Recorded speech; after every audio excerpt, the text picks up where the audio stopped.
qui va être un rapport baptismal à ces notions. Et ce rapport baptismal, il va en fait être de divers types. Ça peut être un rapport très conflictuel, ça peut être un rapport très ambivalent selon les pères, ça peut être un rapport, mais c'est toujours, je dirais, un rapport de subversion. C'est-à-dire que les pères ne peuvent pas admettre que la représentation de l'univers comme science soit une représentation valable.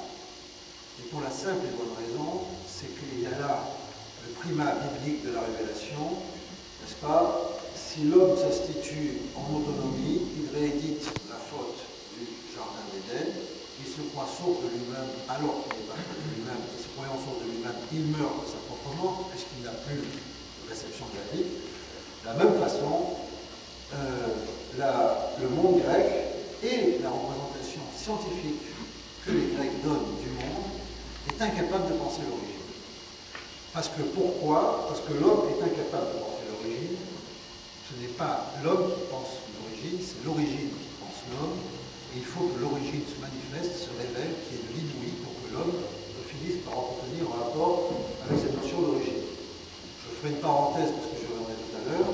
Cette notion d'origine, c'est la notion proscrite, interdite, prohibée par la culture moderne en raison de l'amputation que la science a provoquée dans la culture moderne de toute question de l'origine. Que ce soit d'un point de vue physique, je vous rappelle que les plus grands théoriciens du Big Bang ne veulent plus entendre parler d'origine, mais à 0 plus une demi-seconde, une seconde, et l'origine va devenir insaisissable. Quant au darwinisme dans tous les cas, évidemment, une non-théorie de l'origine.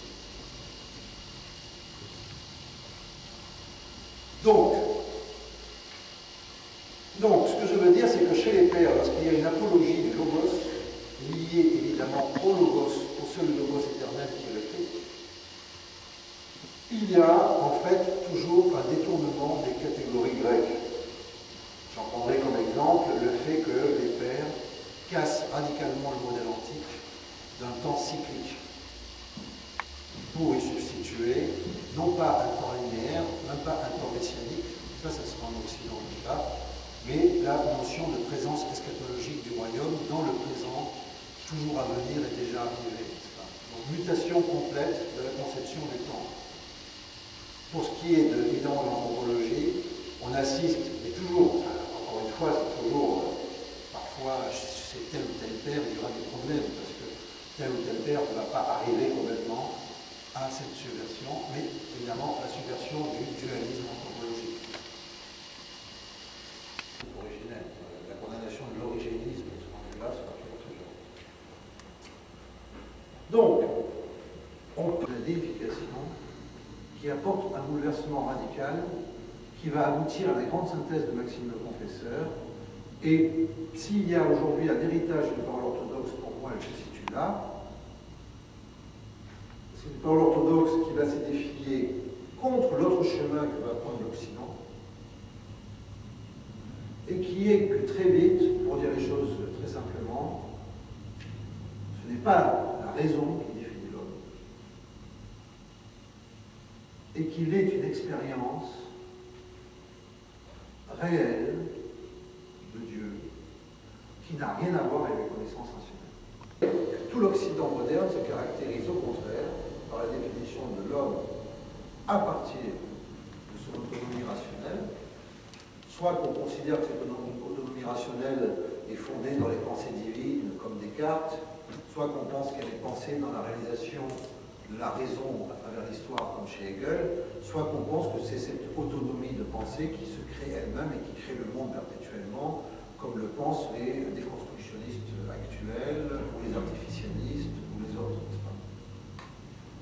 Et deuxièmement, il est évident que de toute façon, ce qui est radicalement chassé de l'expérience moderne, et c'est tout à fait en rapport avec la suprématie des discours scientifiques, c'est la notion même de miracle, qui disparaît complètement comme objet d'investigation philosophique en France au XVIIe siècle.